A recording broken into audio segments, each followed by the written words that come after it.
Hey everyone, and welcome back to Boss Economic World, the only place that peels back the layers of the global economic onion without making you cry, unless you're heavily invested in, well, just about anything right now. Today is October 29th, 2025. And out there, in the world of mainstream financial news, you're hearing a lot of happy talk. Words like truce, stability, and de-escalation. Why? Because this Thursday, the two most powerful men on the planet, President Donald J. Trump and President Xi Jinping, are scheduled to have their first big sit-down of Trump's second term.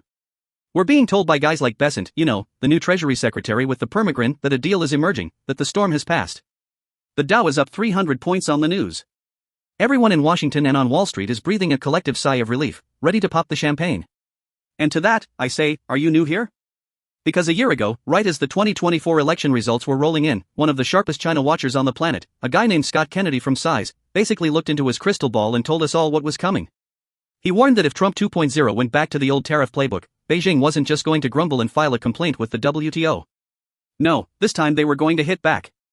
Hard. His exact words at the time were, "It might be pretty messy." Messy? Folks, that's the understatement of the year. Calling the last 12 months messy is like calling a supernova a bit bright. It's been a full-blown economic bar fight, and we're the ones getting the bar stool smashed over our heads. So today, we're going to do what we do best, cut through the noise, look at the hard facts, and answer the one question that matters. Is this new truce the dawn of a new era, or is it just the eye of the hurricane? Let's wind the clock back exactly 1 year. Picture it, November 2024. The election is over.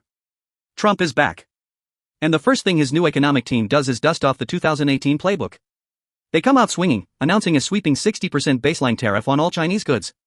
The rhetoric was classic Trump: we're going to end the ripoff, they need us more than we need them. The markets wobbled, but the prevailing wisdom on Wall Street was, okay, we've seen this movie before. China will make some symbolic gestures, buy a bunch of soybeans, and we'll eventually get a phase 2 deal. Except this time, the movie had a different director. And his name is Xi Jinping. Scott Kennedy's prediction didn't just come true, it came true with a vengeance. Beijing's response wasn't just tit for tat. It was strategic, targeted, and designed to inflict maximum pain on the American economy's most vulnerable pressure points. First came the haymaker, rare earths. Now, for those of you who slept through chemistry class, rare earth elements aren't just some rocks. They are the vitamins of modern technology. They are the secret sauce in everything that matters in the 21st century. The powerful magnets in the F-35 fighter jet's guidance system? That's neodymium. The battery in your brand new Ford F-150 Lightning? Packed with them. Your iPhone 17's vibrant screen and haptic engine? You guessed it. China controls somewhere around 80% of the mining and, more critically, over 90% of the processing of these materials. They have a global monopoly. And in March of this year, they pulled the lever. Beijing announced strict export controls on 17 rare earth elements and, crucially, the high-purity processed metals and magnets made from them. The effect was immediate and catastrophic. The price of dysprosium, critical for EV motors, shot up 400% in a month. The Pentagon had to issue a statement admitting that production timelines for key defense systems were now under review. Apple stock took a 15% haircut in a week on fears they couldn't produce enough new phones for the holiday season. The much-heralded American green transition hit a brick wall, because you can't build wind turbines and electric cars without Chinese processed minerals. But they didn't stop there. Next, they went for the heartland. Remember all that talk about soybeans? It's not just a bean, it's a political weapon. China, which used to buy over $20 billion worth of American agricultural products, simply turned off the tap. Their state-owned buyers, COFCO and Sinagrain, announced they were sourcing all future soybean needs from Brazil and Argentina. Just like that, the bottom fell out of the agricultural market. Soybean futures on the Chicago Mercantile Exchange looked like a ski slope. Farmers across the Midwest, a core part of Trump's political base, were suddenly looking at a devastating loss, with silos full of beans that had nowhere to go. This wasn't just an economic move, it was a precisely targeted political strike. They also quietly dumped about $200 billion in U.S. Treasury bonds over a 6-month period, not enough to crash the system, but enough to send a clear signal and push up our borrowing costs. They launched anti-dumping investigations into U.S. chemical companies and slapped a 212% tariff on American-made polysilicon, a key ingredient for solar panels, gutting the few American companies trying to compete in that space. So when Scott Kennedy says it got messy, this is what he means. It was a multi-front economic war. And now, after all that chaos, we're being told it's all over because Trump and Xi are going to shake hands. Which brings us back to today, and Kennedy's new, even more chilling warning. So what is this truce that has the markets so giddy? From what we can piece together, it's a classic transactional deal. The US will reportedly pause any new tariffs. In exchange, China will lift the rare earth export controls and promise to start buying a tremendous amount of American soybeans and natural gas again. It looks great on a press release. It's a fantastic soundbite for a Sunday morning news show. But as Kennedy pointed out on Bloomberg TV just this morning, this truce doesn't address the two countries' fundamental disagreements. This is the key. This isn't a peace treaty. This is a ceasefire to reload. Think of it like this: you and your neighbor are in a bitter dispute because his tree is cracking your house's foundation. You've been throwing rocks at each other's windows for a year. The truce is an agreement to stop throwing rocks. It does absolutely nothing about the tree that is still, right now, actively destroying your house. What are the fundamental disagreements? What is the tree? First, economic fairness. The US believes China's entire economic model is predicated on unfair practices, intellectual property theft that costs the US an estimated $500 billion a year, forced technology transfer where American companies have to hand over their crown jewels to get market access, and massive state subsidies for their own companies, allowing them to outcompete everyone on a tilted playing field. This truce doesn't mention a single one of those issues. Second, and far more importantly, is economic security.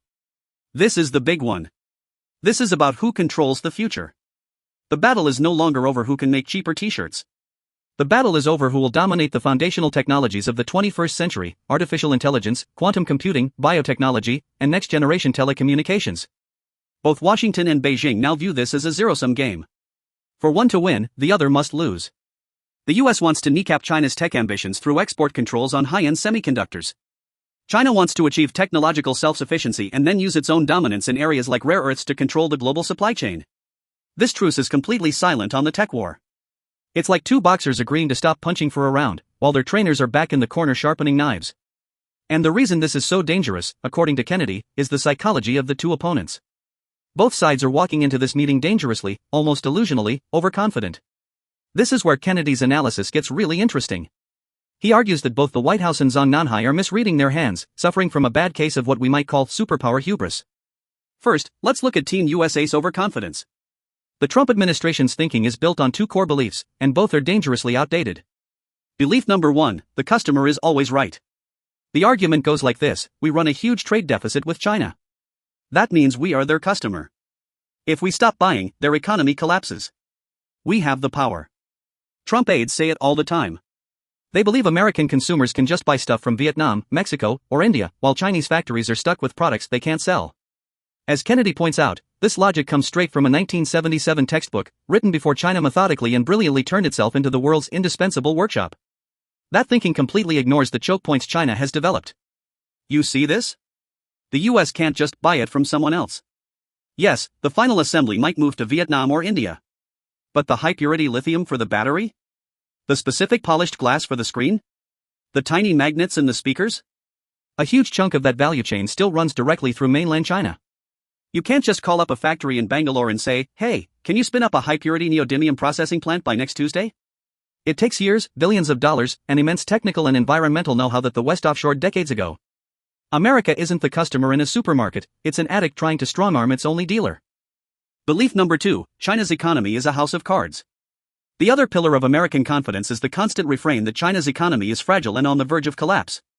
And look, they're not entirely wrong. China has serious problems.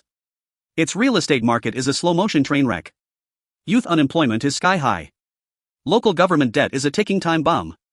But Kennedy's point is that Washington significantly overstates China's vulnerability to American pressure. Why? Because China is not a democracy. Xi Jinping doesn't have to worry about a midterm election in 2026. He doesn't have to answer to angry farmers on cable news. The Chinese Communist Party has an iron grip on the economy and the population. If they need to absorb economic pain to achieve a strategic goal, they can. They can order state-owned banks to eat losses. They can force companies to hire people they don't need. They can tell their citizens to tighten their belts for the glory of national rejuvenation.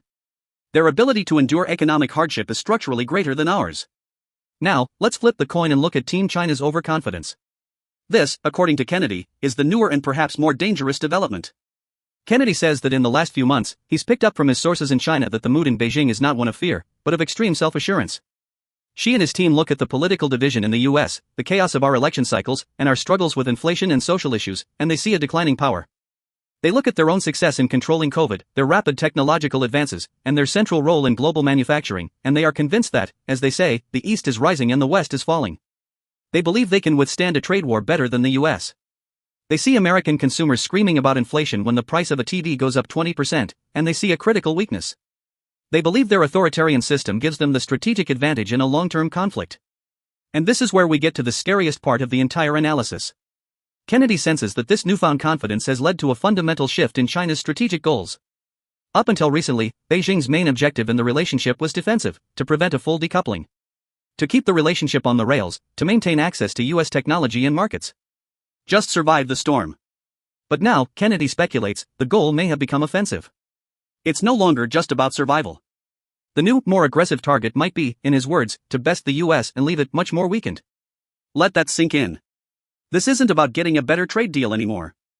This is about actively working to diminish American power and cement China as the world's new hegemon. It reframes every single economic dispute. The fight over soybeans isn't about agriculture, it's about stoking political division in America. The control over rare earths isn't just about profit, it's about holding American national security hostage. If China's goal has truly shifted from coexist to conquer, then this truce is nothing more than a tactical pause in a much larger, generational struggle. So we have two giants, both convinced they have the upper hand, staring each other down over a chasm of unresolved, fundamental conflicts. What could possibly make this situation more volatile? Oh, I know. Let's add the fact that nobody, and I mean nobody, seems to know what Donald Trump's grand strategy is. Is his goal to secure a great deal that he can brandish as a historic victory? Is it a genuine, ideological drive to reshore American manufacturing and cripple China's rise? Or is it, as some cynics suggest, all about creating a perpetual foreign villain to rally his base and generate headlines? Is he playing 4D chess, or is he just flipping the board over when he starts to lose? This lack of a clear, coherent strategy from the American side is a massive source of instability. Beijing's strategy is clear: achieve technological supremacy and secure their supply chains, all under the 100-year vision of the CCP. Trump's strategy seems to change with his morning tweets. This is why Kennedy ends on such a bleak note. Even with a truce, he says, there's still a possibility that things will escalate beyond expectations. Even after the economic carnage of the last year, I still think that we need to be worried that things could get even worse. So, as we watch President Trump and President Xi smile and shake hands for the cameras on Thursday, remember what you learned here today. This isn't the end of the economic war. It's halftime. The truce is a band-aid on a bullet wound. It's a photo op designed to calm the markets and give both sides a breather. But the fundamental conflicts over technology, security, and the future of the global order have not been solved. They haven't even been addressed. We have two overconfident powers, one with a long-term plan for supremacy and the other with an unpredictable, transactional leader. They are locked in a struggle that goes far beyond tariffs on washing machines.